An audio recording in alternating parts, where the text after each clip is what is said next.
Hello everyone, welcome to true IAS and PCS.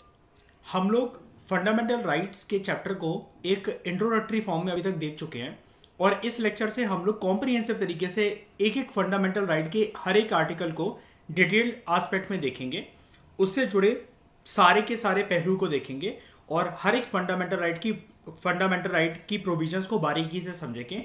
तो सबसे पहले स्टार्ट करते हैं हमारे पहले फंडामेंटल राइट से, राइट टू इक्वालिटी, जो कि आप सभी जानते हो गिवन है हमारे कॉन्स्टिट्यूशन में from article 14 to article 18। Right to equality में सबसे पहले जो 14th नंबर का आर्टिकल है, 14th नंबर का जो आर्टिकल है वो एक लाइन हमारे सामने पेश करता है, equality before law and equal protection law of law. कानून की नज़रों में हर कोई इक्वल है और सबको जो कानून बने हुए हैं उसके तहत सबको इक्वल प्रोटेक्शन मिलेगी, फिर चाहे वो दिखने में कैसा भी हो, वो मेल हो फीमेल हो, कश्मीर से बिलोंग करता हो या कन्याकुमारी से बिलोंग करता हो, किसी भी जाति का हो, धर्म का हो, हर किसी के लिए ये प्रोविजंस एप्लीकेबल है। चलो डिटेल तरीके में समझते हैं इस बात को। आर्टिकल 14 ये कहता है, एक मिनट, हाँ, आर्टिकल 14 ये कहता है जो स्टेट है, स्टेट मतलब जो सरकार है, जो नेशन स्टेट है, सेंट्रल गवर्नमेंट है, जो स्टेट गवर्नमेंट है, कुछ भी स्टेट की डेफिनेशन अब आप जान गए हो तो याद रखना कि स्टेट क्या है यहाँ पर, ठीक है। जो स्टेट है, नेशन स्टेट हम लोग बात करते हैं क्योंकि हम लोग PSIR में पढ़ चुके हैं इस चीज़ को, तो नेशन स्टेट के परस्पेक्टिव से आप इस चीज़ को समझो। वो कभी भी किसी पर्सन को डिनाई नहीं करेगी इक्वालिटी। स्टेट कभी भी डिनाई नहीं कर सकता लोगों में समानता, इक्वालिटी। इक्वालिटी किस सेंस में? यहां पर दो चीजों में इक्वालिटी की बात करी गई है। इक्वालिटी बिफोर लॉ, जैसा कि मैंने आपको इंट्रोडक्शन में ही बताया इस हेडिंग में, कानून की नजरों में सबको इक्वल है और हर किसी को इक्वल प्रोटेक्शन मिलेगी लॉज की, जो भी इंडिया की टेरिटरी के अंदर है उस टाइम पर। यानी कि इंडियन टेरिटरी में जो भी लॉज एप्लीकेबल है हर कोई उसके सामने इक्वल है और सबको इक्वल प्रोटेक्शन मिलेगी। ये प्रोविजन एक प्रकार से सभी पर्संस को राइट ग्रांट करता है, फिर चाहे वो सिटीजन्स हो या वो फॉरेनर हो। अब आप कहोगे फॉरेनर कैसे, ऊपर तो ये बोल रहा है टेरिटरी ऑफ इंडिया। हाँ, तो इसका कहने का मतलब ये है कि अगर कोई इंडिया की टेरिटरी में आकर रह रहा है, फिर चाहे वो एक हिंदुस्तानी है या कोई फॉरेनर है, उसको इक्वल प्रोटेक्शन मिलेगी लॉज के तहत और कानून की नजरों में वो सारे पर्सन इक्वल होंगे। देखो हमने पढ़ा भी था, इसलिए लक्ष्मीकांत ने वाली बात पहले क्लियर कर दी थी। फंडामेंटल राइट जो कि फॉरेनर्स को अवेलेबल है, देखो आर्टिकल 14 है ना, इसलिए यहां पर लिखा हुआ, ये वाली बात याद रखना, फॉरेनर्स के लिए भी अवेलेबल है ये।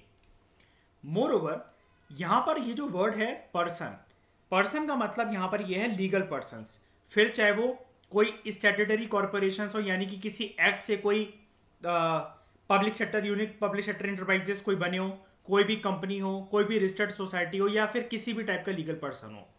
हम लोग जान चुके हैं स्टेट की डेफिनेशन में, ठीक है, कि स्टेट क्या है। तो लीगल पर्संस, अगर आपको अलग से क्वेश्चन आ जाए कि इन आवर इंडियन कॉन्स्टिट्यूशन या in terms of fundamental rights legal person कौन कौन होता है, तो आप याद रखना स्टैट्यूटरी कॉर्पोरेशंस। स्टैट्यूटरी मैं आपको पहले भी वर्ड बता चुका हूं, स्टैट्यूटरी वर्ड स्टैट्यूट से आता है और स्टैट्यूट का मतलब होता है कोई भी चीज जो कि एक्ट से बने, यानी कि एक्ट से बनाए गए कोई भी कॉर्पोरेशंस, जैसे पब्लिक सेक्टर एंटरप्राइजेस से पब्लिक सेक्टर यूनिट्स आप उनको कह लो, कोई भी company XYZ, private company, public company, कैसी भी हो, रजिस्टर्ड सोसाइटीज हो अगर वो NGOs वगैरह की फॉर्म में, या फिर किसी भी टाइप का कोई लीगल पर्सन हो, ठीक है, ये सारे के सारे लीगल कैटेगरी के अंदर आते हैं, लीगल पर्सन की डेफिनेशन का पार्ट है। ये याद रखना, 1, 2, 3 और ये 4 ऑप्शन आ सकते हैं और वो आपको फंसाने के लिए बोल सकते हैं 1 and 3 only, 2 and 4 only, 1 only, या फिर ऑल ऑफ दी अबव।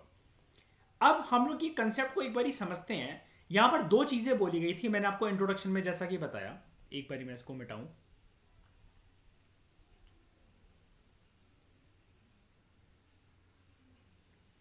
ये देखो मैंने यहां पर आपको इंट्रोडक्शन में ये बताया कि यहां पर दो बातें बोली गई हैं। एक तो यहां पर बोला क्या है, देखो, इक्वालिटी बिफोर लॉ, और दूसरी बात यहां पर ये है, अगर मैं इसको अलग कलर से कर दूं, इक्वल प्रोटेक्शन ऑफ लॉस। दो बातें बहुत इंपॉर्टेंट है और इसके बारे में मेंस में क्वेश्चन बन सकता है दोस्तों।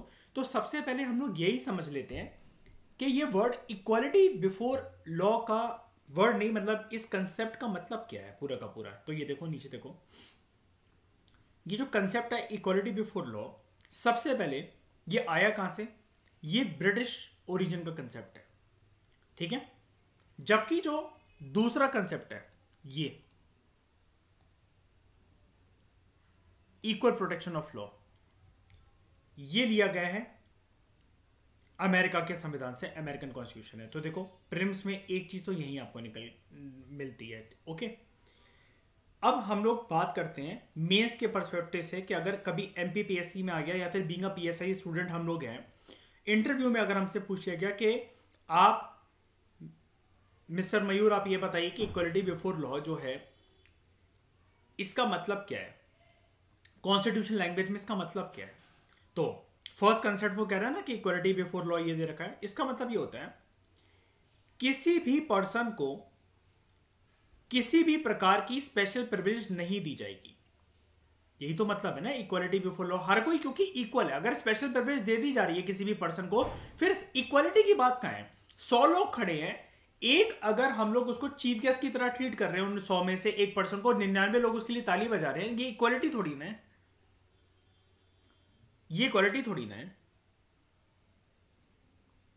जैसे याद है एंशिएंट हिस्ट्री में हम लोग पढ़ते थे सभा और समिति, वैदिक कल्चर में, तो याद है उधर जो कंसेप्ट आया था कि राजा जो होते थे इनके सभा समिति में भी और इवन उसमें भी जो बुद्धिस्ट संघ या फिर कहीं पर भी जो संघ का पार्ट थे, यानी कि बुद्धिस्ट संघ तो एक अलग है, लेकिन संघ के कंसेप्ट में याद है एक एक उसके अंदर डिसीजन मेकर हजार हजार राजा होते थे, कभी कभार सबको इक्वल पोजीशन ग्रांट करी गई थी। वहां पर कोई ऊपर नीचे कोई नहीं था कि मतलब कोई किसी को चलाएगा कोई किसी को वो करेगा। हड़प्पन सोसाइटी की बात कर लो, वहां पर राजा का कंसेप्ट हमें देखने को नहीं मिलता। शोर शोर तरीके से नहीं कह सकते हम कि वहां पर किसी रूलर का कंसेप्ट था या वो कुछ मर्जी था, यानी कि सब लोगों को इक्वल तरीके से ट्रीट करा जाता था। अब जब भी मैं बोलता हूं या जब भी आप समझते हो अपनी अंडरस्टैंडिंग के हिसाब से कि सबको इक्वल तरीके से ट्रीट करा जाता है, इसका मतलब क्या होता है? इसका मतलब ये होता है कि कभी भी किसी भी पर्सन को किसी भी प्रकार की स्पेशल प्रिविलेज ना दो, कोई फेवरेटिज्म मत दो, ठीक है, या बायसनेस मत दिखाओ किसी के लिए या किसी के अगेंस्ट। एक तो मतलब इसका ये है। दूसरा, देश में जितने भी ऑर्डिनरी लॉज हैं, जितने भी ऑर्डिनरी लॉज मतलब क्या, रोजमर्रा की जिंदगी में जो कानून का पालन हमें करना होता है, ट्रैफिक लाइट जंप मत करो, या फिर किसी का खून खराबा नहीं करना है, किसी का लॉस नहीं करना है, किसी की प्रॉपर्टी में ट्रेसपास नहीं करना है मुझे, ठीक है, या फिर बेफालतू में किसी को नुकसान नहीं पहुंचाना है, या चाकू की नोक पर या फिर बंदूक की नोक पर किसी की चेन नहीं लूट रही है, ठीक है, चेन स्नैचिंग नहीं करनी है, लड़कियों के साथ मिसबिहेव नहीं करना, हैरेस नहीं करना, इन सब के लिए पनिशमेंट है क्योंकि, है ना। तो हर कोई पर्सन जो देश में ऑर्डिनरी लॉ का प्रोविजन चलता है, जो ऑर्डिनरी लॉ का प्रोविजन चलता है और जो ऑर्डिनरी लॉ जो चलते हैं, हर कोई पर्सन उन ऑर्डिनरी लॉ में अगर कोई भी क्राइम करता है तो कोई ये नहीं बोल सकता कि मैं आईएएस हूं, मैं डीएसपी हूं, मैं एमएलए का बेटा हूं, या फिर मैं रिक्शा चलाने वाला हूं। सभी पर्सन को इक्वल तरीके से सब्जेक्ट माना जाएगा कि देश में जो भी ऑर्डिनरी लॉ हैं, जिस प्रकार से उनको, अगर आपने क्राइम करा तो जिस प्रकार से ऐसे लोगों को ऑर्डिनरी लॉ कोर्ट्स में ट्रीट करा जाएगा, एडमिनिस्टर करा जाएगा। तो अगर आपने वो क्राइम कर रखा है, आपका औहदा, आपकी पोजीशन कोई भी हो, आपके ऊपर चार्जेस उतने ही लगेंगे। ये वाली बात तो अंडरस्टैंडेबल है ना, इसमें कोई दिक्कत तो नहीं ना, समझ गए ना ये क्या बोल रहा है? अशप्रीत, मयूर, अमित, जैद, कोई दिक्कत? ठीक है, मैं फिर से रिपीट करता हूं। पहला प्रोविजन ये जो है ना equality before law, equality before law की अंडरस्टैंडिंग हमें ये दे रहे हैं मिस्टर लक्ष्मीकांत कि, लक्ष्मीकांत क्या दे रहे हैं, मतलब कॉन्स्टिट्यूशन में हमारे ये लिखा हुआ है, संविधान निर्माताओं ने ये बोला कि इस बात का दोस्तों ये मतलब है कि किसी भी पर्सन को किसी प्रकार की स्पेशल प्रिविलेज नहीं दी जाएगी। अब जब स्पेशल प्रिविलेज दी जाएगी इसका मतलब कानून के सामने सब इक्वल है, ऑब्वियसली बात है। जहां वर्ड इक्वल आ गया तो स्पेशल प्रिविलेज वर्ड तो आ ही नहीं सकता ना। चलो ठीक है, मैं समझ गया। इसी कंसेप्ट का एक कंसेप्ट हमने समझ लिया। इसका कंसेप्ट बी ये कहता है देश में जितने भी ऑर्डिनरी लॉ हैं, हर किसी को उनका वैसे ही पालन करना पड़ेगा जैसे कोई XYZ या फिर ABC या PQR पर्सन कर रहा है। अगर आप वो कानून का उल्लंघन करते हो तो सजा भी आपको ऐसी ही मिलेगी जैसे अगर किसी ने वो कानून तोड़ा होता तो XYZ को, ABC को या PQR को सजा मिलती। ऑर्डिनरी लॉ कोर्ट्स में अगर उन कानूनों का उल्लंघन करने के लिए किसी भी, अगर एक रिक्शे वाले को, एक मिडिल क्लास फैमिली वाले को, एक जॉब करने वाले को, रोड पे एक चलने वाले को, पार्क में एक जॉगिंग करने वाले को अगर सजा मिलती तो आपका चाहे कोई भी ओहदा हो, आपको भी अगर उन कानूनों का अगर आपने उल्लंघन करा है तो आपको उतनी ही सजा मिलेगी। और बात यहां पर सजा की नहीं है। मान लो कि अगर विक्टिम मैं हूं तो, मान लो अगर विक्टिम मैं हूं तो जैसा कि अगर किसी विधायक को, किसी IAS ऑफिसर को, किसी प्रेसिडेंट को प्रोटेक्शन दी जाती ना उस कानून के अंतर्गत, तो मुझे भी उतनी मिलेगी, चाहे पर्सन ऑर्डिनरी सिटीजन हो, चाहे रिक्शे चलाने वाले का बेटा हो, चाहे चाय की टफरी लगाता हो, रोड पे झाड़ू मारता हो, किसी के घर में कोई काम करने वाली हो।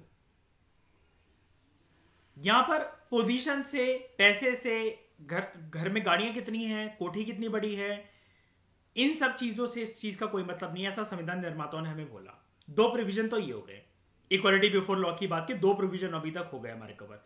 तीसरा ये कहता है कोई भी पर्सन कानून से ऊपर नहीं हो सकता। वही वाली बात, ये क्रिस्टल क्लियर वर्ड में और मेंशन कर दी तीसरी लाइन में संविधान निर्माताओं ने, कानून से ऊपर कोई भी नहीं है।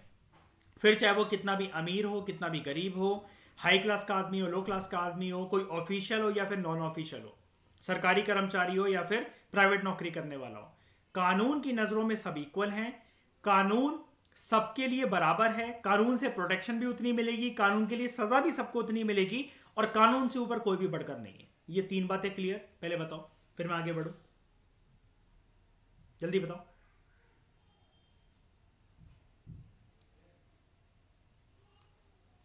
सेकंड कंसेप्ट मतलब क्या?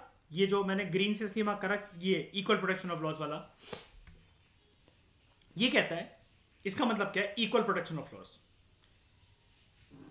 सबको इक्वल तरीके से ट्रीट करा जाएगा अंडर इक्वल सर्कमस्टांसेस। अगर सर्कमस्टांसेस इक्वल हैं तो सबको इक्वल तरीके से ही ट्रीट करा जाएगा, ठीक है? बोथ, अगर कोई पर्सन को प्रिविलेज मिल रही है तो सबको प्रिविलेज मिलेगी, और अगर कानून को तोड़ने के बाद अगर कोई लायबिलिटीज, कोई पेनल्टीज, कोई फी फाइन वगैरह इंपोज हो रहा है तो वही सबको इक्वल मिलेगा। फॉर एग्जांपल, बहुत छोटा सा एक चीज मैं बता देता हूं।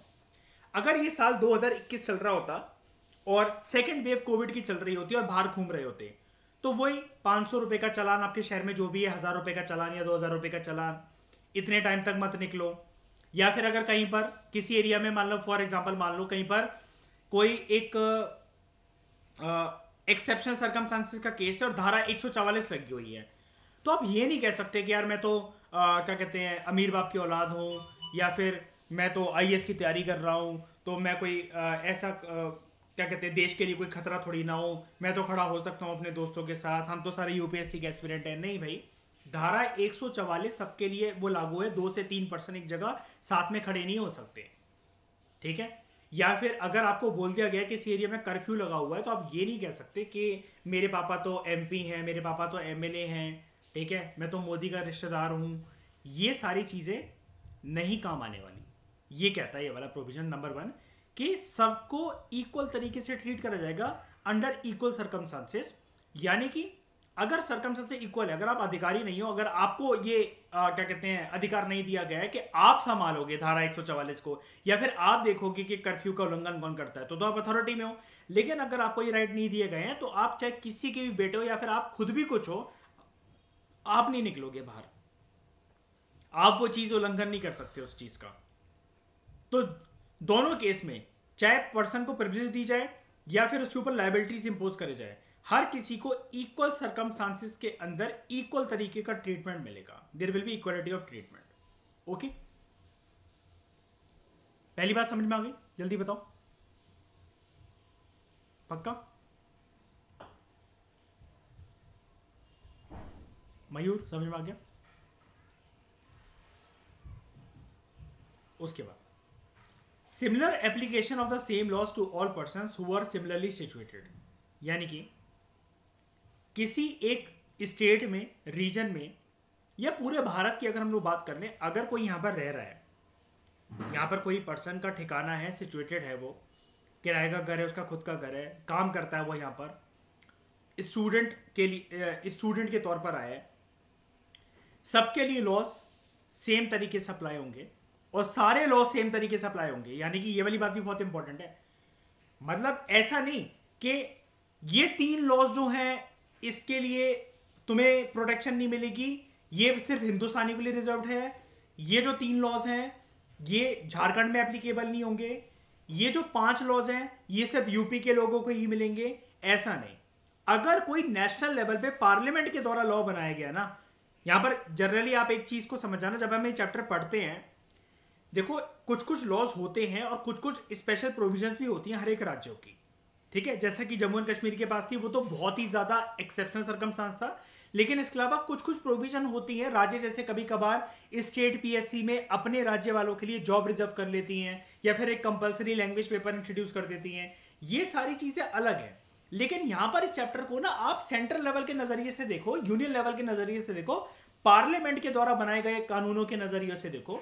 तो यहां पर अगर हम लोग पार्लियामेंट्री कानूनों की बात करें, जो कि कश्मीर से कन्याकुमारी, गुजरात से अरुणाचल, लक्षद्वीप आइलैंड, अंडमान निकोबार आइलैंड्स, हर जगह हिंदुस्तान की जो जो टेरिटरी है और हिंदुस्तान की टेरिटरी में आके रहने वाला कोई भी सिटीजन या फॉरेनर है, उस सब के लिए कानून सेम तरीके से अप्लाई होंगे, जो कि सिमिलर तरीके से सिचुएटेड है हमारे देश के अंदर या किसी एक रीजन के अंदर। ये कह रहा है ये वाला प्रोविजन, समझ में आया? सारे लॉ सेम तरीके से एप्लीकेबल होंगे, सारे लॉज, मतलब ऐसा भी नहीं कि ये लॉ जो है वो यूपी के लिए एप्लीकेबल नहीं है। अब तो ऐसा भी नहीं कह सकते। पहले तो यहां पर लिखा आता था कि जम्मू एंड कश्मीर के लिए except Jammu and Kashmir, except Jammu and Kashmir. आपने अक्सर देखा होगा पॉलिटी के पुराने एडिशन में बहुत सारे चैप्टर्स में एक्सेप्ट जम्मू एंड कश्मीर जरूर ब्रैकेट में लिखा होता था, क्योंकि ऐसा कॉन्स्टिट्यूशन में लिखा हुआ था। लेकिन अब तो जब से 2019 से धारा 370 हट गई है, आर्टिकल 370 एब्रोगेट कर दिया गया, नल एंड वॉइड हो गया है, तो तब से अब कश्मीर के लिए भी ऐसी कोई स्पेशल सर्कमस्टांस या प्रोविजन एग्जिस्ट नहीं करती है, ठीक है। तीसरा प्रोविजन इसका, like should be treated alike without any discrimination. यानी कि सारे पर्सन में सिमिलरिटी होगी, सेम तरीके से सबको कानूनों की प्रोटेक्शन मिलेगी और सारे लोगों को हमें एक ही जैसा ट्रीट करना है विदाउट एनी डिस्क्रिमिनेशन कि तू काला है, गोरा है, तू लड़की है, तुम ट्रांसजेंडर हो, तुम यूपी से आए हो, तुम क्या कहते हैं पहाड़ों से आए हो, तुम नॉर्थ ईस्ट में रहते हो, तुम मद्रासी हो, तुम दिल्ली वाले हो, तुम पंजाबी हो, तुम मुसलमान हो, तुम हिंदू हो, तुम सरदार हो, तुम सिख हो। ये सारी चीज़ें साइड हटाकर सबको सिमिलर तरीके से ट्रीट करा जाता है, ऐसा बोला संविधान निर्माताओं ने। ये चीज़ क्रिस्टल क्लियर स्पेशल तरीके से लिखी। अब एक बात सुनना ध्यान से,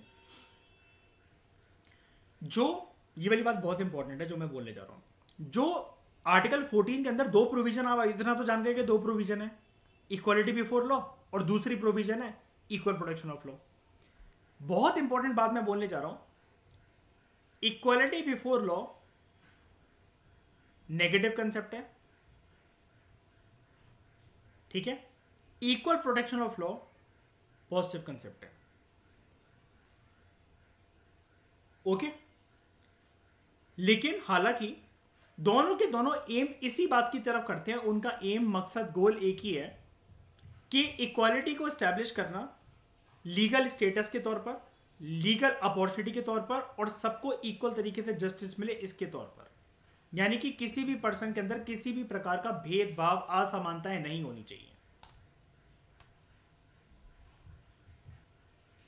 अब दोस्तों आपके दिमाग में क्वेश्चन आया होगा कि सर आप ये जो कह रहे हो कि इक्वालिटी बिफोर लॉ और इक्वल प्रोटेक्शन ऑफ लॉ में से इक्वालिटी बिफोर लॉ एक नेगेटिव कंसेप्ट है, जबकि इक्वल प्रोटेक्शन ऑफ लॉ एक पॉजिटिव कंसेप्ट है। अगर ये पेपर के अंदर हमारे आ गया कि ये नेगेटिव क्यों, ये पॉजिटिव क्यों, डोंट वरी, ये जो हमारा टॉपिक चल रहा है राइट टू इक्वालिटी, इसके अंदर अभी बस आने वाले पैराग्राफ्स के अंदर हम इसको डिटेल तरीके से डिस्कस करेंगे। लेकिन उससे पहले कुछ और एस्पेक्ट के बारे में जानते हैं। अभी लक्ष्मीकांत आपको बताएगा कि एक को नेगेटिव और एक को पॉजिटिव क्यों कहा जाता है, लेकिन इससे पहले एक चीज जानते हैं।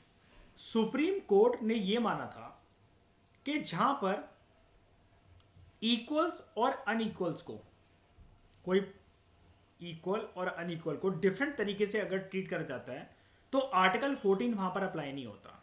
यानी कि सुप्रीम कोर्ट का बोलने का तरीका क्या था, मतलब ये लाइन का मतलब क्या है, अगर असमानता एग्जिस्ट करती है किसी भी ग्राउंड पर तो आर्टिकल 14 इसका मतलब वहां पर एप्लीकेबल नहीं है, क्योंकि हर किसी पर्सन को इक्वल तरीके से ट्रीट करा जाए तभी इक्वल प्रोटेक्शन मिले उसको लॉस की, कानून सबके लिए इक्वल हो, कानून की नजरों में सब लोग इक्वल हो, और कानून में प्रिविलेजेस जो मिल रही है कानून के लिए, कानून के तहत कानून को बेस बनाकर अगर किसी को राइट्स मिल रहे हैं तो वो सबको मिलने चाहिए।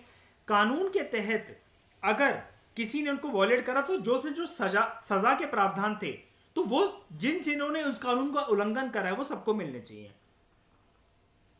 अगर पुलिस ने 10 लोगों को पकड़ा, 8 को सजा दे रही है पुलिस, मतलब पुलिस सजा नहीं देती, मतलब एक बात, मतलब पुलिस अरेस्ट करके ले गई, और 2 को सिर्फ उनका स्टेटस क्या कहते हैं देखकर या फिर ये देखकर कि वो किसी मंत्री या किसी विधायक के बेटे हैं या बेटियां हैं उनको छोड़ दिया। तो यहां पर इस लाइन का मतलब ये है, सुप्रीम कोर्ट ये कहना चाहता है कि ऐसे सर्कमस्टांसेस के अंदर आर्टिकल 14 एप्लीकेबल नहीं होता, क्योंकि आपने तो फिर पर्सन की डिग्निटी और क्लास या उसका एक स्टेटस देखकर आपने उसको छोड़ दिया, तो यहां पर आर्टिकल 14 एप्लीकेबल नहीं है। आर्टिकल 14 हालांकि क्लास लेजिस्लेशन की बात नहीं करता, लेकिन फिर भी it permits reasonable classification of persons, objects and transactions by the law.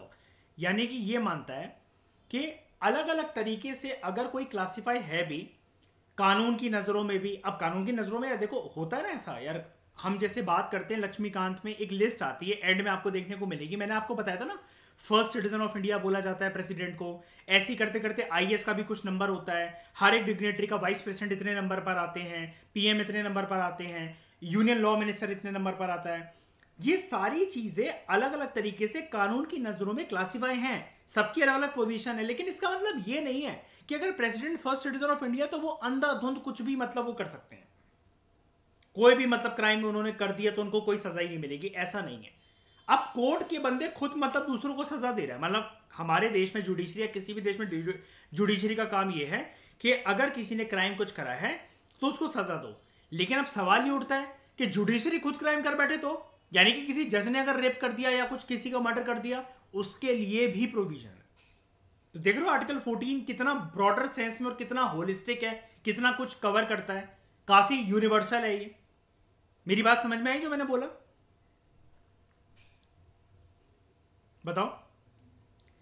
लेकिन ये जो क्लासिफिकेशन है ना, ये आर्बिट्रेरी नहीं होनी चाहिए, आर्टिफिशियल नहीं होनी चाहिए, और ऐसा नहीं होना चाहिए कि आर्टिकल 14 को क्या कहते हैं बच जाए, उससे इवेट कर दे या फिर उसको इन्वेड भी कर दे, मतलब यहां पर या तो बच जाए या फिर उसके उल्लंघन कर रही है। ये प्रोविजन इस प्रकार से नहीं होनी चाहिए। इस लाइन का मतलब क्या है, अंग्रेजी का मतलब क्या है कि लॉ के अकॉर्डिंग बहुत सारे पर्संस को चलो हमें लीगल तरीके से क्लासिफाई करना पड़ता है, first citizen of India, second citizen of India, या फिर वैसे भी चलो कोई डिग्नेटरी है या कोई सरकारी बंदा है, कुछ भी है, ठीक है, उसके तहत हमें उसको क्लासिफाई करना है, और बड़े सारे लॉज को भी हमें अलग अलग तरीके से अप्लाई करना पड़ता है, कोई बात नहीं। लेकिन वो ये बोल रहा है आपसे कि ऐसा मत समझना कि ये जो क्लासिफिकेशन है ये आर्बिट्रेरी है, ये आर्टिफिशियल है, कि बेकार है, कहने वाली बात है, या फिर कोई पर्सन ने अगर कोई क्राइम कर दिया है या फिर किसी को अगर लॉ के तहत इक्वल प्रोटेक्शन मिलनी चाहिए तो वो उसे नहीं मिलेगी, ये पर्सन बच जाएगा इससे, या फिर आर्टिकल 14 के अंदर वो इन्वेट कर देगा।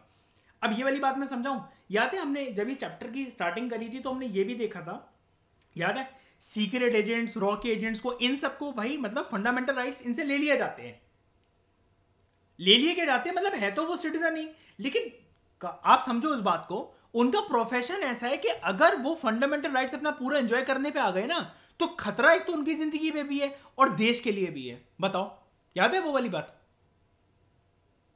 है ना? अब आर्मी पर्सन आकर ये थोड़ी ना कह सकता है अभी पहले से बताकर, यार हम लोग ना कल पाकिस्तान पे अटैक प्लान कर रहे हैं।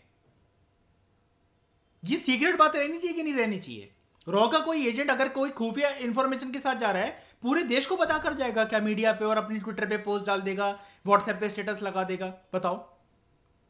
तो वो यही बोल रहा है कि कभी कभार जो पर्सन्स की क्लासिफिकेशन या फिर फंडामेंटल राइट्स मिलने में ना अलग अलग प्रकार से भेदभाव देखने को कभी कभार मिल जाता है, जहां पर इक्वल्स अनइक्वल्स तरीके से हमें देखने को मिलता है। लेकिन हमेशा इसको ऐसा मत समझो कि ये आर्बिट्रेरी है, आर्टिफिशियल और इवेसिव है कि कहने के लिए लिख दिया, ले भाई रॉ के एजेंट के पास तो फंडामेंटल राइट ही नहीं है।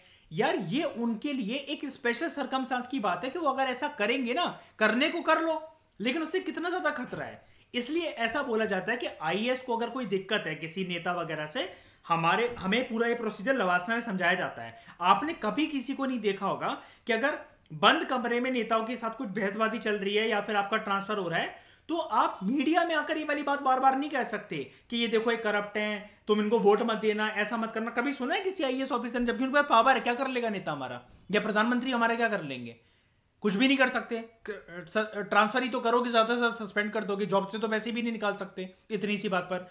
लेकिन हमें फिर भी समझाया जाता है कि यार आपको हर बार मीडिया पे आकर कहने की जरूरत नहीं है, ये पॉलिटिकली और ब्यूरोक्रेटिकली अलग तरीके से आपका प्रोफेशनल वर्क करता है। तो आपके लिए एक आईएएस की पूरी लॉबी होती है। आप सीनियर अपने ब्यूरोक्रेट से बोलो और वो फिर देखते हैं, वो डायरेक्टली बात करते हैं फिर मिनिस्ट्री ऑफ पर्सोनल से या फिर डायरेक्ट पीएम वगैरह से, या फिर आपका जहां पर भी जो इशू होता है उससे रिलेटेड।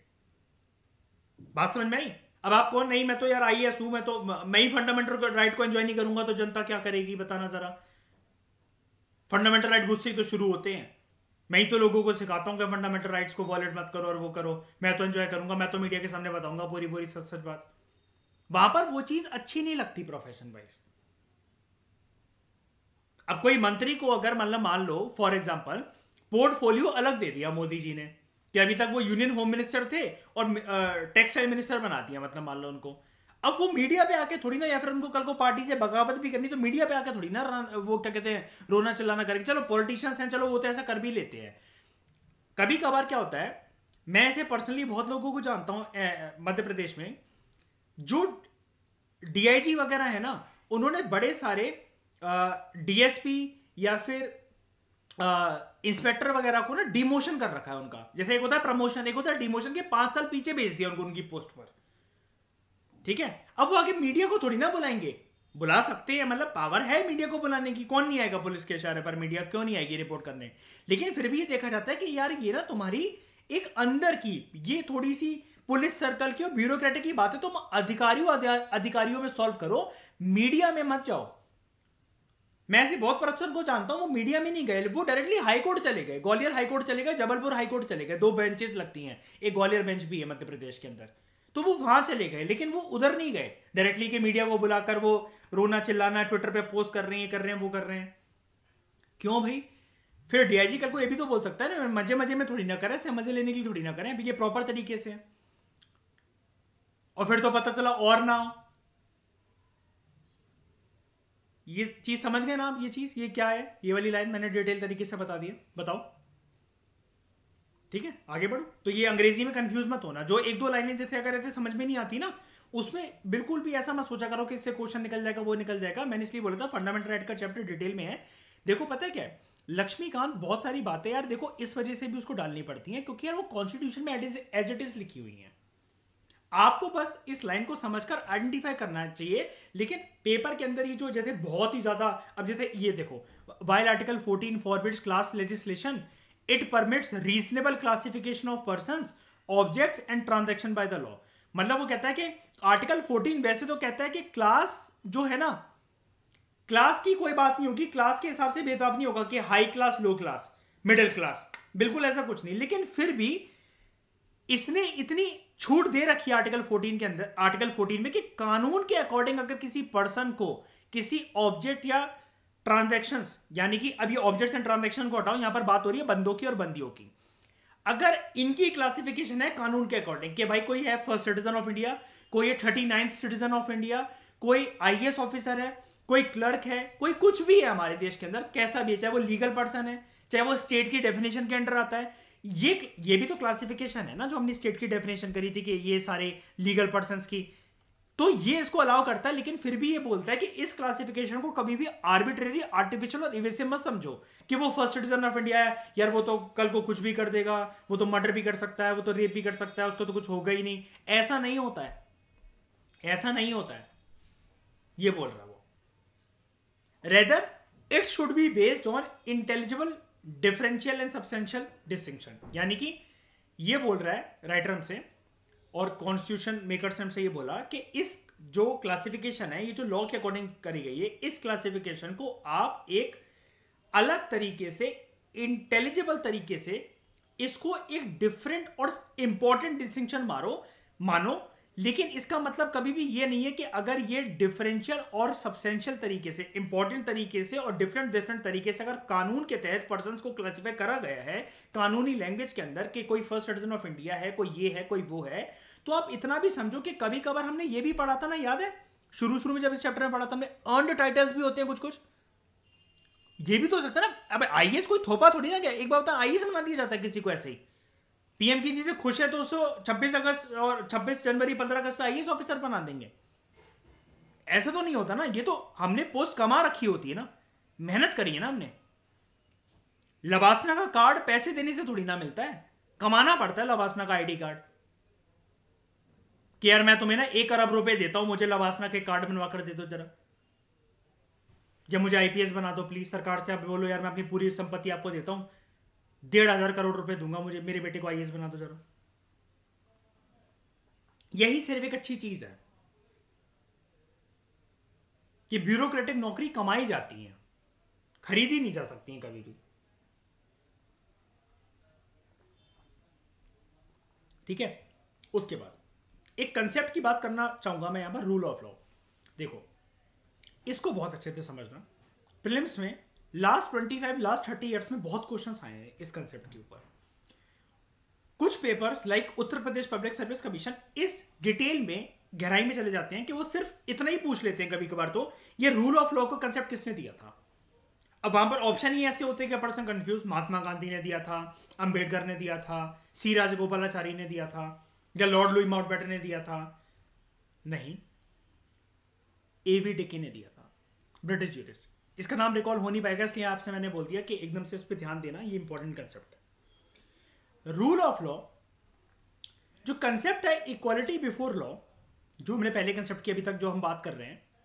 अच्छा, इक्वालिटी बिफोर लॉ कैसा कंसेप्ट है, पॉजिटिव के नेगेटिव, जल्दी बताओ।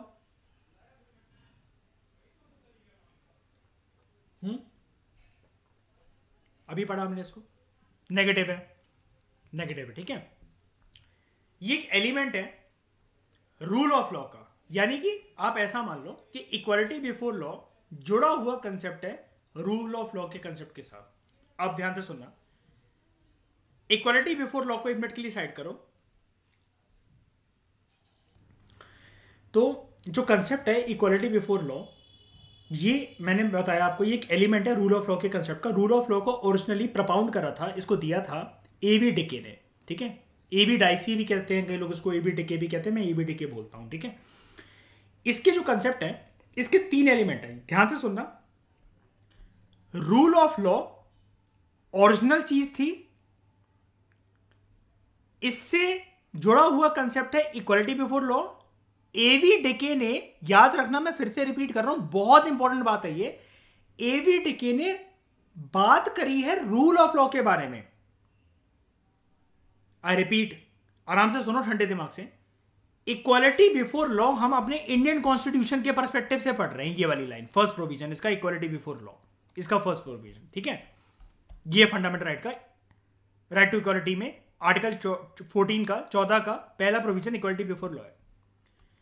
इक्वालिटी बिफोर लॉ का ओरिजिनल जड़ रूल ऑफ लॉ है। दुनिया में सबसे पहले इक्वालिटी बिफोर लॉ से पहले कंसेप्ट आया था रूल ऑफ लॉ, उससे जुड़ा हुआ कंसेप्ट है इक्वालिटी बिफोर लॉ। अब कोई हमसे ये पूछ ले कि एवी डिके ने क्या दिया था, और ऑप्शन आ जाए, सोचो जरा, जिसके अंदर कोई भी चॉइसेस ना हो, ऑप्शन के अंदर सिर्फ रॉ फॉर्म में, नेकेड फॉर्म में 4 ऑप्शन हो, 1 2 3 4, एक को गोला भरना बस हमें। तो पहला अगर लिखा हो ना इक्वालिटी बिफोर लॉ, दूसरा लिखा हो रूल ऑफ लॉ, और फिर पूछा जाए, और तीसरा चौथे जो मर्जी हो कि एवी डिके ने इनमें से कौन सा दिया, तो वहां पर कंफ्यूज मत हो जाना, रूल ऑफ लॉ दिया है उसने। ये बताना चाह रहा हूं, बहुत इंपॉर्टेंट बात है ये 2 नंबर बचा लेगी आपके। उसके बाद इसके कंसेप्ट के, अब कौन से कंसेप्ट की बात हो रही है यहां पर, रूल ऑफ लॉ के कंसेप्ट की। हालांकि एप्लीकेबल ये इक्वालिटी बिफोर लॉ पे भी है, लेकिन हम एवी डिके की लैंग्वेज से अभी इसको पढ़ रहे हैं, ठीक है। एवी डिके का रूल ऑफ लॉ का कंसेप्ट के 3 एलिमेंट या 3 एस्पेक्ट हैं। क्या है भाई वो?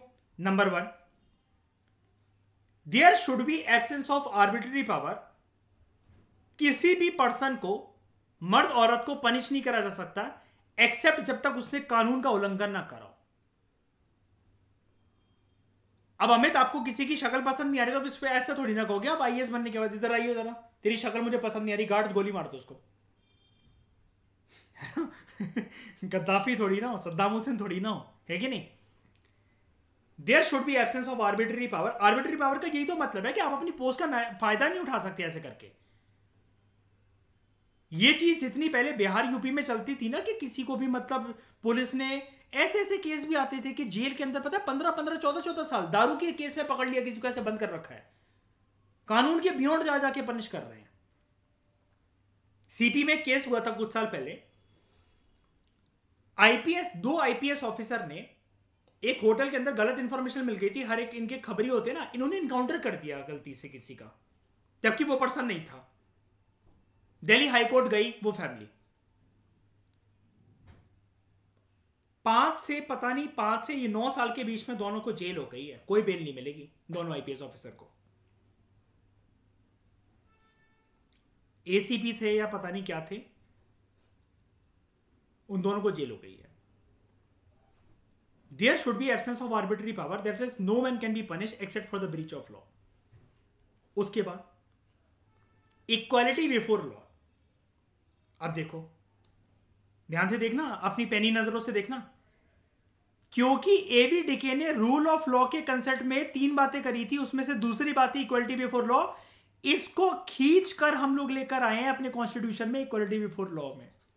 अब बात समझ में आई मेरी पूरी?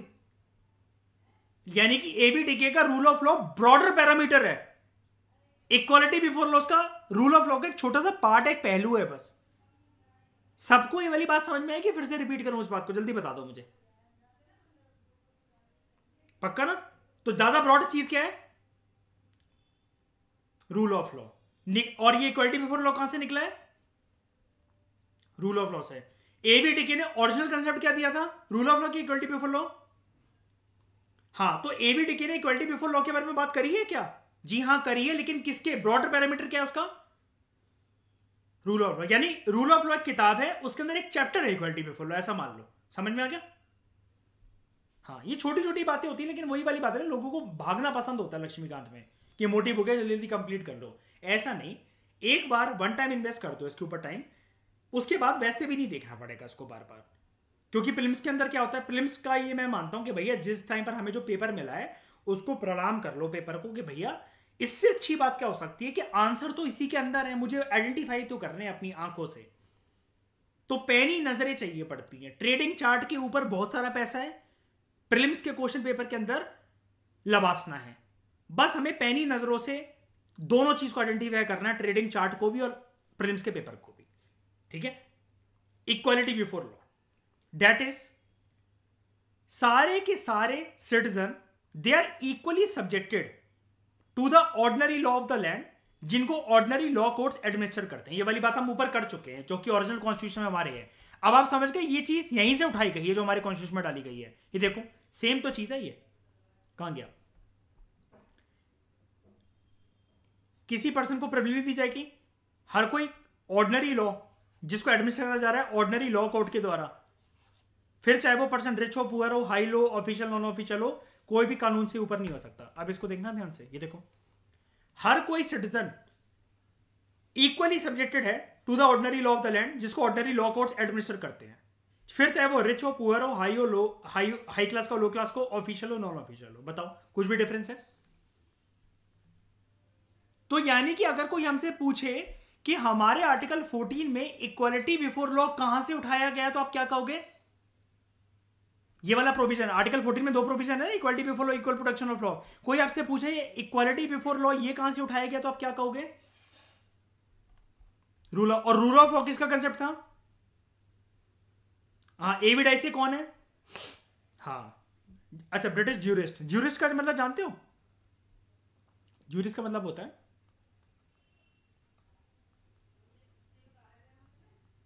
एक्सपर्ट है। जैसे हम जब कोर्ट कह रहा हूं, जुडिशरी के जब हम चैप्टर्स पे आएंगे ना, तो उसके अंदर हम ये देखेंगे कि ये बन कौन सकता है, मतलब सुप्रीम कोर्ट का जज कौन बन सकता है, हाई कोर्ट का जज कौन बन सकता है, या फिर सिविल कोर्ट का, क्रिमिनल कोर्ट का ये जज कौन बन सकता है। तो उसके अंदर एक प्रोविजन होता है that person should be eminent jurist. लेकिन मजाल है कभी भी किसी की ऐसी अपॉइंटमेंट होती हो, और इसके ऊपर मेंस के अंदर क्वेश्चन पेंडिंग है दोस्तों, बता रहा हूं मैं आपको। ये पेंडिंग क्वेश्चन है, ये कब से, लास्ट 30 साल से पेंडिंग क्वेश्चन है ये, कि हमारे देश में जब ये साफ तरीके से वेरियस पोस्ट पे अपॉइंटमेंट का एक प्रोविजन दे रखा है, that person should be eminent jurist, तो इसके बेसिस पर अपॉइंटमेंट क्यों नहीं करी जाती है? प्रधानमंत्री और उनके मंत्रिमंडल के द्वारा क्यों नहीं होती है इस वाले पॉइंट पे कभी भी अपॉइंटमेंट? इसके ऊपर मेंस में क्वेश्चन पेंडिंग है, और ये हम करेंगे डिस्कस, ठीक है?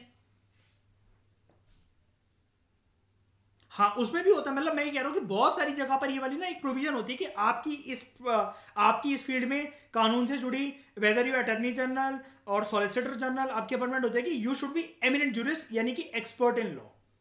और कभी कभार ये भी लाइन लिखी रहती है, पता है क्या? That person should be eminent jurist in the eyes of the president. जैसे प्रेसिडेंट कर रहे हैं अपॉइंट, मान लो फॉर एग्जाम्पल किसी पर्सन को, ठीक है? तो अब इस प्रोविजन से कभी हमारे देश में अपॉइंटमेंट होती भी नहीं है। तो ये क्वेश्चन मैं कह रहा हूं कि पेंडिंग है, क्या करते हैं, चलो मेंस में नहीं, इंटरव्यू में तो पूछ ही लिया जाता है हर साल, स्पेशली जिसका लॉ ऑप्शनल होता है ना, या पीएसआई और ऑप्शनल होता है, कि ऐसा क्यों नहीं हुआ कभी भी। ये मैं बताऊंगा आपको क्यों नहीं हुआ ऐसा, ऐसा क्यों नहीं होता है। वैसे तो यार देखो, इसका सिंपल आंसर तो वैसे ये बनता है कि भैया डिस्क्रिशन है प्रेसिडेंट का, उसकी मर्जी, उसकी मर्जी ना, वो वैसे जैसे मर्जी कर ले अपॉइंटमेंट। लेकिन फिर भी ये फिर रखा ही क्यों गया, इसकी क्या रेलेवेंस नहीं है, ठीक है? लेकिन हम पढ़ेंगे इसको, डोंट वरी, हम पूरा आस्पेक्ट पढ़ेंगे, अभी हम कुछ और पढ़ रहे हैं, बस आपको मेरे हिंट बताती है, ठीक है? तो ये समझ गए इक्वालिटी पे फॉलो। अब यहां पर कोई एक बात लेकर रखी है, बैक में जाकर देखते हैं इसको क्या है ये। थर्ड, एवी डिके ने क्या बोला? एवी डिके ने ऑब्जर्व करा कि कोई भी जो पर्सन है वो कानून से ऊपर नहीं है। कोई भी जो पर्सन है, कोई भी उसकी चाहे रैंक हो, चाहे कोई भी कंडीशन हो, वो ऑर्डिनरी लॉ के सामने या उसके रेल्म में वो ऑर्डिनरी ट्राइब्यूनल्स, यानी कि देखो ये एक मैं बात बता दूं, ये ब्रिटिश पर्सन है तो वो अपने देश के हिसाब से ये कोर्ट को ट्राइब्यूनल बोल रहा है, ऑर्डिनरी लॉ कोर्ट्स को ऐसा बोल रहा है, इसमें कंफ्यूज मत होना, वो ना यूके की लैंग्वेज को इस्तेमाल कर रहा है, ठीक है? हाई क्लास की अंग्रेजी बोल रहा है, जैसे मतलब मान लो उसका बोला जाता होगा कोर्ट को ट्राइब्यूनल वगैरह, मतलब आप समझने की कोशिश करो उसकी साइकोलॉजी को। ये लाइन कहीं चेपरी तो है नहीं, वैसे भी आपको कह रहा है कोई भी पर्सन कानून से ऊपर नहीं हो सकता। हर एक पर्सन जो है, चाहे कोई भी उसकी रैंक हो, कोई भी कंडीशन हो, वो प्राइवेट नौकरी करता हो, सरकारी नौकरी करता हो, प्रधानमंत्री हो, क्लर्क हो, कुछ भी हो, वो ऑर्डिनरी लॉ के सामने सेम है। और ऑर्डिनरी लॉ की एप्लीकेबिलिटी, उसकी ज्यूरिसडिक्शन, या उसने अगर ऑर्डिनरी लॉ का उल्लंघन कर दिया है तो ऑर्डिनरी लॉ कोर्ट्स की नजरों में, ऑर्डिनरी ट्राइब्यूनल्स की नजरों में उस सबको सेम तरीके से पनिशमेंट मिलेगी। कोई भी ऑफिशियल, जैसा कि मैंने बोला, प्रधानमंत्री से लेकर एक कांस्टेबल या फिर एक टैक्स कलेक्ट करने वाले ऑफिशियल तक, हर किसी की सेम रिस्पॉन्सिबिलिटी बनती है कि जिस भी कानून के तहत, जिस भी एक्ट के तहत वो काम कर रहे हैं, वो लीगल जुरिस्डिक्शन के अंदर होना चाहिए। अगर उन्होंने उसकी मर्यादा तोड़ी तो इसका मतलब आपने कानून तोड़ दिया, उल्लंघन कर दिया, तो आपको सेम तरीके से पनिशमेंट मिलेगी। कि अगर उस कानून को तोड़ने के लिए पनिशमेंट, हर कानून को तोड़ने के लिए पनिशमेंट भी तो लिखी जाती है ना। एक बार बताओ, एक ऑर्डिनरी लॉ या एक एग्जीक्यूटिव एक्शन आया कि कल से रेड लाइट तोड़ने वालों को, या फिर लेडीज भी अगर आपकी बाइक के पीछे बैठी है, हेलमेट नहीं लगा रही है, तो इतना इतना चालान लगेगा, ठीक है? मान लिया। अब उसके लिए ये भी तो आता है ना कि ये चीज कल से लागू हो रही है, जिसने नहीं करा तो इतनी पेनल्टी लगेगी उसके ऊपर, होता है कि नहीं होता? आप बाइक 15 साल से रखे हुए, ये बोल दिया जाता है कि 15 साल तक की है, जिसकी बाइक 15 साल से पुरानी हो गई तो उसका पॉल्यूशन एक्सपायर होकर इतनी पेनल्टी लगेगी, स्क्रैप करा जाएगा, और इतना फी एंड फाइन लग सकता है, या दोनों चीजें लग सकती हैं, ठीक है? ये बोला जाता है, मतलब हर एक एक्ट के साथ एक हमेशा आप देखना पनिशमेंट वाली चीज भी आती है ना, कि ये एक्ट है, जिसने उल्लंघन करा इतनी पनिशमेंट मिलेगी उसको। तो यहां पर ये बोला जा रहा है कि सबकी एक लीगल अथॉरिटी बनती है कि अगर लीगल तरीके से एक्ट का पालन करा जाए तो you are enjoying the provisions. If you are breaching that provisions, तो जो पनिशमेंट एक प्रधानमंत्री को मिलेगी वही कांस्टेबल को मिलेगी, वही एक ऑर्डिनरी सिटीजन को मिलेगी। ये एवी डिके ने एक बुक लिखी थी, introduction to the study of the law of the constitution, उसमें इसने बोला था, इसके पेज नंबर 183 से 191 में। हमें उससे नहीं लेना देना, ठीक है? तो आप ये देख रहे हो, एक देखो, मैं एक बार फिर से दिखाता हूं, देखना ये लाइन, देखना कहाँ गई है, no man is above the law, यही तो हमने उठाकर डाली ये लाइन, ये देखो कहाँ गया, ये no person is above the law, देखो। और ये ब्रॉडर कैटेगरी किसकी है? इक्वलिटी बिफोर लॉ की। और इक्वलिटी बिफोर लॉ खुद ब्रॉडर कैटेगरी किसकी है? रूल ऑफ लॉ की। इन सब का देने वाला बाप कौन? एवी डिके। आई थिंक अब मैंने क्लियर कर दी सारी बातें इसकी, ठीक है। अब हम बात करते हैं थर्ड इसके बात की, ये अभी एवीडीके की बात चल रही है, भटकना मत। मैं फिर से बताता हूँ इसका जो कंसेप्ट है रूल ऑफ लॉ का, उसके 3 इंपॉर्टेंट एलिमेंट है। आर्बिट्री पावर की एब्सेंस होनी चाहिए, इक्वालिटी बिफोर लॉ होना चाहिए, और तीसरा कहता है primacy of the rights of the individual, that is individual के राइट्स प्राइम लेवल पे होनी चाहिए। सबसे ज्यादा सुप्रीम राइट अगर किसी की है तो वो इंडिविजुअल के राइट की रिस्पेक्ट करी जाएगी संविधान के द्वारा। संविधान बना ही है लोगों के द्वारा, ठीक है। हालांकि वो अपनी कंट्री के पर्सपेक्टिव में बोल रहा है, लेकिन आप जानते हो बहुत सारी सिमिलरिटीज हमने बोरो करी हैं यूके के कॉन्स्टिट्यूशन से भी, है ना। Primacy of the rights of the individual, that is constitution जो है वो कहता है कॉन्स्टिट्यूशन इसलिए आया है, कॉन्स्टिट्यूशन रिजल्ट ही है इंडिविजुअल के राइट्स का। मैं फिर से रिपीट करता हूं, संविधान एक आउटकम ही है लोगों के अधिकारों का, और संविधान में ही लोगों के अधिकारों को डिफाइन करा गया है, और यह भी बताया गया है कि ऑर्डिनरी लॉ कोर्ट्स किस प्रकार से लोगों के अधिकारों को एनफोर्स करवाएंगे, ठीक है। कॉन्स्टिट्यूशन सिर्फ एक एवीडीके कह रही है, कॉन्स्टिट्यूशन सिर्फ एक सोर्स नहीं है इंडिविजुअल के राइट का, बल्कि कॉन्स्टिट्यूशन में यह वाली बात भी है। हर एक कॉन्स्टिट्यूशन देखो लोगों के राइट्स का सोर्स ही होता है, ऑब्वियसली बात है। क्या लोग कहें कि राइट्स आपको कहां से मिले, ये आप कैसे कर रहे हो वाला काम, तो बोलो संविधान ने बोला है मुझे, संविधान ने अधिकार दिया है मुझे, और मैं सिटीजन हूं, और सिटीजन ना भी हूं तो इस देश की टेरिटरी में भी खड़ा हूं, तो इस देश की टेरिटरी में जो संवैधानिक राइट्स लागू होते हैं वही मुझे करने पड़ेंगे। अब आप एक बात बताओ ना, आप यहां पर इतना हंसी मजाक मस्ती से किसी से भी नंबर कर लेते हो, प्रैंक कर लेते हो, कुछ भी कर लेते हो, या आप गल्फ कंट्रीज में जाकर कर सकते हो प्रैंक वीडियो शूट करना, या फिर लड़कियों के साथ बदतमीजी या हंसी मजाक करना, बताओ। या वहां जिम में जाके आप लड़कियों को स्लैप कर रहे हो, कुछ भी कर रहे हो, आपने बैलून मार दिया उनके या पानी फेंक दिया, जैसे भी हमारी प्रैंक वीडियोस बनती हैं यूट्यूब पे, ऐसा कभी कर सकते हो? कतार, गल्फ कंट्री, सऊदी अरेबिया, इनमें कर सकते हो ये आप? नहीं। क्यों? क्योंकि वहां पर उनके संविधान के अकॉर्डिंग आपको उधर के चीजों को मानना पड़ेगा। लेकिन खैर हम अपने इंडिया पे वापस आते हैं, तो जो कोर्ट्स ऑफ लॉ हैं, यानी कि ऑर्डिनरी लॉ कोर्ट्स की यहाँ पर बात हो रही है, इसमें कभी भी ऐसे शब्दों में कंफ्यूज मत हुआ करो। अब ये आप समझो ना, वो ब्रिटिश जूरिस्ट था तो ऑब्वियसली बात ऐसी बातें करेगा, और हमारे याद है ना कि कॉन्स्टिट्यूशन मेकर्स के ऊपर एक ब्लेम भी लगाया जाता है कि यहाँ पर डोमिनेंस थी, है ना, सिर्फ, और ये जो कानून जानने वाले जो लोग थे और जिनको सिर्फ जो कानूनी लैंग्वेज पता थी, इसलिए उन्होंने कॉम्प्लिकेटेड बना दिया इतने इजी वर्ड को भी। तो आप इसको हमेशा ऐसे ट्रीट करा करो कि जिस चीज़ के लिए संविधान निर्माताओं को क्रिटिसिज्म के नाम पर जूता पड़ता है ना, कि वो सारे के सारे लॉयर थे और उन्होंने क्या कहते हैं लॉ कोर्ट्स की लैंग्वेज को यूज़ करा है, लेकिन इनका मतलब आप सिंपल निकालने की कोशिश करा करो। आप सिंपल टर्म्स में भी समझा दोगे ना तो ये वाली बात आपकी लागू हो जाती है। कई लोग कहते हैं कि एग्जैक्टली रट्टा मारना चाहिए, रट्टा नहीं मारना चाहिए, बस मीनिंग नहीं बदलना चाहिए। देखो फर्क तो होता ही है ना, कि अगर आपको ये भी नहीं पता तो इसका मतलब फिर प्रिपरेशन अच्छी नहीं है बंदे की, कि जहां पर जिसको इलेक्ट लिखना है पर्सन इलेक्ट ना लिखकर नॉमिनेट लिख रहा है, और जिसको नॉमिनेट लिखना है वह नॉमिनेट ना लिखकर इलेक्ट लिख रहा है। तो इसका मतलब यहां पर मीनिंग की और उसकी बात नहीं, यहां पर ब्लंडर की बात है कि पर्सन को इतना डिफरेंस भी नहीं पता। प्रेसिडेंट के केस में कभी रिमूवल थोड़ी ना लिख सकते हैं, हमेशा हमें इंपीचमेंट लिखना है कि नहीं? ये चीज है। तो बताओ ये चीज समझ में आ गई? तीसरे के प्रोविजन समझ में आ गए? अब ध्यान से सुनना, अगेन वेरी इंपॉर्टेंट बात फ्रॉम द प्लेन्स परस्पेक्टिव। जो फर्स्ट और सेकंड एलिमेंट है एबीडी के भाई साहब के रूल ऑफ लॉ के अंतर्गत, यानी कि ये वाला कि आर्बिट्री पावर की एब्सेंस होनी चाहिए और कानून की नजरों में सब कोई इक्वल है। जैसे यहां पर देखो, एब्सेंस ऑफ स्पेशल प्रिविलेजेस और इक्वल प्रोटेक्शन ऑफ लॉ, और कोई भी पर्सन कानून से इक्वल नहीं है, ठीक है। ये दोनों प्रोविजन, ये वाले, ये हमने अपने संविधान के अंदर अपनाए हैं, इंडियन कॉन्स्टिट्यूशन के अंदर, इसको हमने नहीं अपनाया है।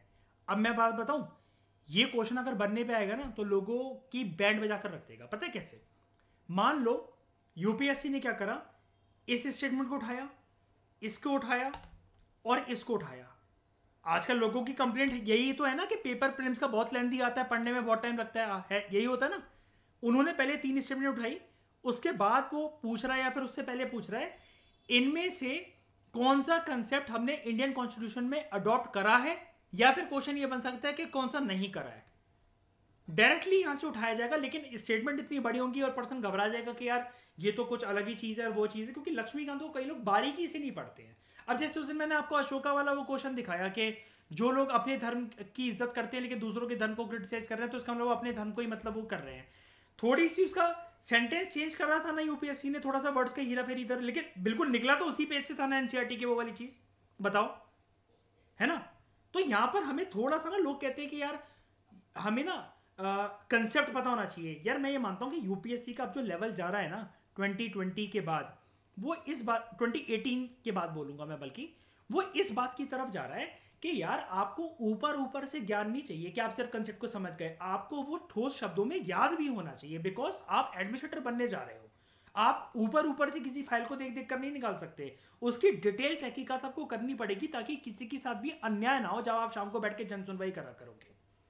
ये आपसे इतना एक्सपेक्ट करा जाता है, वरना आपसे बोला जाता है इतनी, अगर लगता है कि इतनी रिस्पॉन्सिबिलिटी नहीं ले सकते हो तो कौन आपसे कह रहा है इस फील्ड में मत आओ। तो इसलिए कई लोगों का सिलेक्शन नहीं होता, बिकॉज ये एक फेयर प्रोसेस है बहुत ज्यादा सिलेक्शन का, कि जो लोग मतलब अभी से ही इसमें मन चुराना चाहते हैं, जिनको शॉर्टकट चाहिए, तो यूपीएससी का प्रोसीजर ही ऐसा कि किसी ना किसी स्टेज में ऑटोमेटिकली एलिमिनेट हो जाएगा वो पर्सन जिसकी हरामखोरी की आदत है। क्योंकि वो ये मानता है कि भाई आप रियल फील्ड में जाने के बाद आप क्या टाइटल लेकर कब तक घूम पाओगे, आपसे हो ही नहीं पाएगा। आपको रोज सस्पेंशन मिलेगी, रोज आप ट्रांसफर होता रहेगा आपका, आप वैसे ही फ्रस्ट्रेट होकर अपने आप को गोली मार लोगे। पूरा पेपर ही ऐसा डिजाइन करा गया। और पूरा पेपर, एक बात मैं और बता दूं, यूपीएससी का जो पेपर है ना, वो पूरा का पूरा आईएएस पोस्ट के लिए डिजाइन करा गया है। आप देख लो, सिलेबस देख लो उठा उठाकर। हमारी हर एक मिनिस्ट्री में पोस्टिंग होती रहेगी, इस डिपार्टमेंट में पोस्टिंग होती रहेगी। ये पूरे का पूरा सिलेबस और पेपर की डिजाइन ना आईपीएस के लिए, ना आईआरएस के लिए, ना किसी भी पोस्ट के लिए, आईएएस के लिए है। जो टिपिकल आईएएस को, इंडियन एडमिनिस्ट्रेटिव सर्विस ऑफिसर को काम करना पड़ता है, सिर्फ उसके लिए है। फॉरेस्ट वाले के लिए क्या, एनवायरमेंट के तो कुछ क्वेश्चन आ रहे हैं प्रीलिम्स के अंदर और मेंस के अंदर, इक्के दुक्के। अगर आप बात करो इंडियन रेवेन्यू सर्विस की, इकोनॉमिक्स कहां ज्यादा आ रही है, इतनी ज्यादा। पूरा पेपर थोड़ी ना डोमिनेट कर रहा है, मोर देन 50%। पूरा पेपर आईएएस के पर्सपेक्टिव से डिजाइन करा गया है। जैसे इंग्लिश में एक वो होती है ना पोएम, हम बचपन में पढ़ते थे, jack of all trades master of none. Expert किसी भी चीज में नहीं बनना है, लेकिन थोड़ा थोड़ा थोड़ा थोड़ा थोड़ा सबके बारे में पता होना चाहिए। पूरा सिलेबस ये डिजाइन यूपीएससी का सिर्फ आईएएस पोस्ट के लिए है, सिर्फ जो आईएएस की पोस्ट है उसके लिए। ठीक है, इंडियन सिस्टम के अंदर कॉन्स्टिट्यूशन जो है वो सोर्स है इंडिविजुअल के राइट्स का। ठीक है, हमने वाली बात साफ तरीके से बोली। इंडियन कॉन्स्टिट्यूशन के अंदर जो इंडियन सिस्टम के अंदर हमारा कॉन्स्टिट्यूशन है, हमारे इंडिविजुअल के राइट्स, इंडिविजुअल के राइट्स को इन्फोर्स करवाने के लिए जो सोर्स है वो कॉन्स्टिट्यूशन है, संविधान है। ठीक है, बाकी की बातें हम लोग नेक्स्ट लेक्चर में करते हैं। इस डिस्कशन में फिलहाल इतना ही। Thank you very much for discussion.